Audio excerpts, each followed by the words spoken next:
को भरेंगे तो आपको अभी से जान लेना है कि कौन कौन से डॉक्यूमेंट्स आपको लगेंगे फॉर्म भरते समय। और बहुत ज्यादा इंपोर्टेंट बातें हैं ये चीजें, आप लोग जो है नजरअंदाज कर देते हैं, जिससे आपको आगे चल के खमियाजा भुगतना पड़ता है। और तमाम ऐसे बच्चे हैं जिनका डॉक्यूमेंट्स में जाकर जो है छटनी हो जाती है, मतलब उनको जो है हटा दिया जाता है। तो आपको पहले ही सतर्क हो जाना है, सभी डॉक्यूमेंट्स को बनवा लेनी है। कैसे बनवाना है ये भी हम बात करेंगे, और साथ ही साथ कौन कौन से डॉक्यूमेंट्स आपको जो है बनवा के अपने पास रखनी है, क्योंकि अभी जो है 27/9 आने में आपके पास जो है कम से कम 7 दिन का समय है, और फॉर्म तो 11 नवंबर तक भर जाएंगे। तो अभी आपके पास बहुत समय है, आप डॉक्यूमेंट सारा तैयार कर लीजिए जो मैं आपको बताने वाला हूं। देखिए यहाँ पे आप देखेंगे तो तकनीकी योग्यता बोला गया है, तो तकनीकी योग्यता वाला भी डॉक्यूमेंट्स आपको बनवाना होगा, जैसे कि कंप्यूटर का सर्टिफिकेट हो गया, हिंदी का टाइपिंग है, अंग्रेजी का टाइपिंग है, वो आपको सर्टिफिकेट मांगे गए हैं। मैं आपको नोटिस दिखाया तो तब आपको मैं सीधे बात करूंगा नोटिस में क्या जानकारी दिया गया। यहाँ पाएंगे तो देखिए आपको 19/9 के ही डेट में 2 नोटिस जारी किया गया था। एक जो है डिटेल एडवर्टाइजमेंट, जो इसमें आपकी सारी पदों की संख्या दी गई थी, सब चीज दिया गया था, selection process, syllabus, age limit, सब चीज दिया गया था, एप्लीकेशन फी वगैरह। दूसरा नोटिस जारी हुआ था, यहाँ पे देखिए इंपोर्टेंट नोटिस था, जिसमें बोला गया था कि इसके रिगार्डिंग ही है, जो इस एडवर्टाइजमेंट है इसके रिगार्डिंग। जैसे आप इस पे क्लिक करेंगे तो एक नोटिस ये भी जारी हुआ है, जिसमें साफ साफ ये बता दिया गया है कि जो भी इच्छुक अभ्यर्थी है उनको यहाँ पे सूचित किया जाता है कि वे वांछित प्रमाण पत्रों, जैसे कि शैक्षणिक हो गया, तकनीकी हो गया, देखिए साफ साफ लिखा गया तकनीकी। अब तकनीकी का मतलब ये क्या हो गया फ्रेंड्स, देखिए ये तकनीकी हो गया, देख रहे हैं ना। हालांकि वैकेंसी जो सिर्फ एलडीसी पोस्ट पे है और इसमें न्यूनतम शैक्षिक योग्यता जो है आपका इन बोली गई है, उसकी भी जानकारी मांगी जा रही है। तो क्यों ना फ्रेंड्स आप रिस्क क्यों लेंगे, आप पहले से बनवा के रखिए अगर आपके पास नहीं है तो। अब इसमें क्या लगेगा कि जो भी मतलब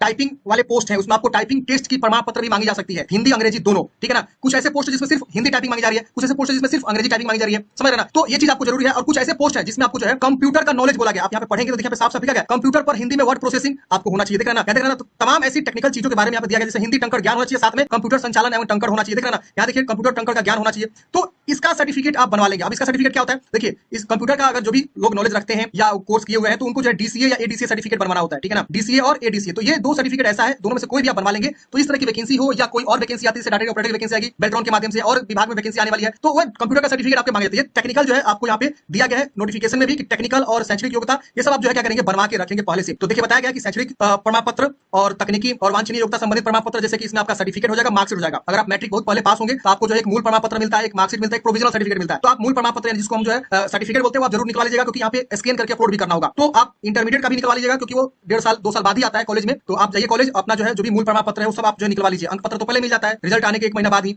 लेकिन जो है मूल प्रमाण पत्र आपका नहीं मिलता है, उससे पहले आपको प्रोविजनल मिलता है, प्रोविजनल सर्टिफिकेट। लेकिन जो फाइनल सर्टिफिकेट होता है वो बाद में आता है, साल 1.5 साल लग जाता है। या जरूर आपको पहले मिल जाता है, जिसको मार्कशीट बोलते हैं। अगर कोई दिव्यांग है तो अपना दिव्यांग जो है प्रमाण पत्र बनवा लेगा। और इसके बाद से जो जाति निवास मांगा गया है, अगर कोई ओबीसी कैंडिडेट है, ओबीसी में 2 कैंडिडेट्स आ जाएंगे, बीसी और बीसी1, समझ रहे ना, जिसको हम लोग बीसी2 या बीसी1 भी बोलते हैं। आज के डेट में जो है सरकार यहाँ पे इनको बोल रही है ईबीसी और बीसी। तो अगर कोई ईबीसी और बीसी से आ रहे हैं तो उनको क्रीमी लेयर रहित प्रमाण पत्र बनवा लेना है। अगर कोई एससी एसटी है तो अपना जाति प्रमाण पत्र बनवा लेंगे। अगर कोई ईडब्ल्यूएस है, इकोनॉमिकली वीकर सेक्शन, वो अपना ईडब्ल्यूएस सर्टिफिकेट बनवा लेंगे। अगर कोई स्वतंत्रता सेनानी के पोता पोती नातनी से संबंधित है तो वो अपना उससे प्रमाण पत्र जो है अपने पास बनवा के रख लेंगे। तो ये सारे डॉक्यूमेंट्स आपको लगेंगे। यहाँ पे ऑलरेडी जो है बिहार एससीसी जो है 19 तारीख की डेट में ये नोटिस निकाल दिया, ताकि आप लोग बाद में ये ना कहें कि सरकार ने नहीं बताया हमको और ये डॉक्यूमेंट्स मांगे जा रहे हैं। तो मैं आपको सबसे पहले यही सजेस्ट करूंगा कि जो तकनीकी टेक्निकल जो क्वालिफिकेशन मांगा गया है पोस्ट में, यहाँ देखिए तकनीकी योग्यता, इसको आप जरूर ध्यान दीजिए। तमाम लोग के पास ये वाली चीजें नहीं होती है, समझ रहे हैं। कुछ ऐसे भी पोस्ट है जिसमें आपको टेक्निकल क्वालिफिकेशन नहीं बोला गया, मैं आपको दिखाता हूं। जैसे यहाँ पे देखिए फलेरिया निरीक्षक में कोई भी टेक्निकल क्वालिफिकेशन नहीं बोला गया, सिर्फ इंटरमीडिएट बोला गया, देख रहे हैं ना। इसके बाद से राजस्व कर्मचारी में भी आपको कोई भी टेक्निकल क्वालिफिकेशन नहीं, टाइपिंग वगैरह बोला गया, सिर्फ आपका जो इसमें इंटरमीडिएट पास होनी चाहिए। बाकी जितने भी पोस्ट है सब में जो है कंप्यूटर संचालन टाइपिंग आपकी मांगी गई है। तो ये जो भी पोस्ट है उसमें आपको जो ये सब लगेंगे। तो टेक्निकल योग्यता आपको जो है पहले ही नोटिफिकेशन में दे दिया गया है। तो आपको मैं रिकमेंड करूंगा, रिस्क क्यों लेना फ्रेंड्स, अगर मैं बोल रहा हूं आपके पास रहेगा डॉक्यूमेंट सर्टिफिकेट तो आगे काम आएगा ही आएगा। तो अभी आपके पास नहीं है तो आप जो है डीसी एडीसी सर्टिफिकेट जो है बनवा लीजिए।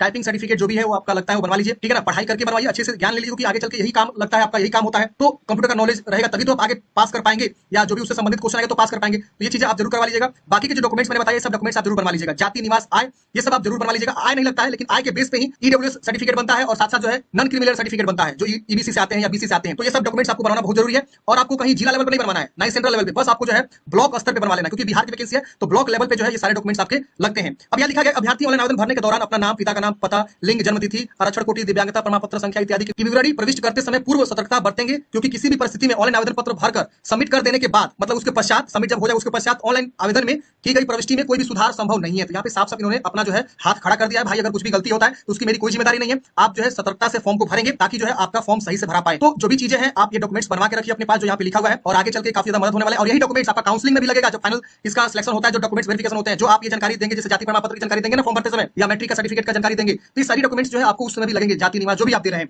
तो इसको आपको सजो के रखना है, जो भी डॉक्यूमेंट्स आप बनवाएंगे। अब यहाँ पे एक चीज और ध्यान देंगे, जो भी विवाहित महिला है, जो मैरिड लेडीज है, उनको जो है अपने पिता के नाम से जो है अपना जाति प्रमाण पत्र निर्गत करना है, और उनके जो पिता का एड्रेस है उस एड्रेस पे आपको जो जाति प्रमाण पत्र निर्गत करना है। यहाँ देखिए लिखा हुआ है, आप आएंगे पेज नंबर 4 पे, तो यहाँ इसके बारे में लिखा गया है कि अगर कोई जो विवाहित महिला है वो अपना जाति प्रमाण पत्र या क्रीमी लेयर प्रमाण पत्र, क्योंकि ओबीसी भी तो महिला हो सकती है ना, और तो वो अपना जो है जो भी प्रमाण पत्र है जाति वाला, पिता उनके पिता के नाम एवं पता से निर्गत होना चाहिए। मतलब देखिए आवेदनकर्ता तो लेडीज ही होगी। जैसे मान लीजिए सपोज कोई रानी नाम की एक लड़की है जो जाति प्रमाण पत्र बनवाना चाहती है, जब वो आवेदन करेगी तो वहाँ पूछेगा ना एप्लीकेंट नेम, तो वहाँ क्या डालेगी? अपना ही नाम लिखेगी, रानी कुमारी या जो भी नाम है उसका, रानी देवी। और वहाँ आगे जब बढ़ेंगे तो वहाँ पूछता है कि हस्बैंड नेम या फादर्स नेम, तो वहाँ हस्बैंड नेम ना डाल के वहाँ क्या डालेगी? फादर्स नेम डालेगी, क्योंकि मैरिड हो चुकी है, अपने ससुराल जा चुकी है, तो ससुराल के डिटेल्स पे नहीं भरना है आपको, पिता के डिटेल्स पे जो है आपको ये जाति प्रमाण पत्र बनवाना है और पिता के ही एड्रेस पे आपको भरना है सारा चीज। समझ में आ गया? तो ये चीज आप जो है जरूर कर लेंगे और ये तमाम चीजों को आप एक बार जरूर पढ़ लेंगे। यहाँ पे सारी जानकारी दी हुई है। तो जैसे ही इसका आवेदन शुरू होगा मैं आप लोग को अलग से वीडियो लेकर आऊंगा कैसे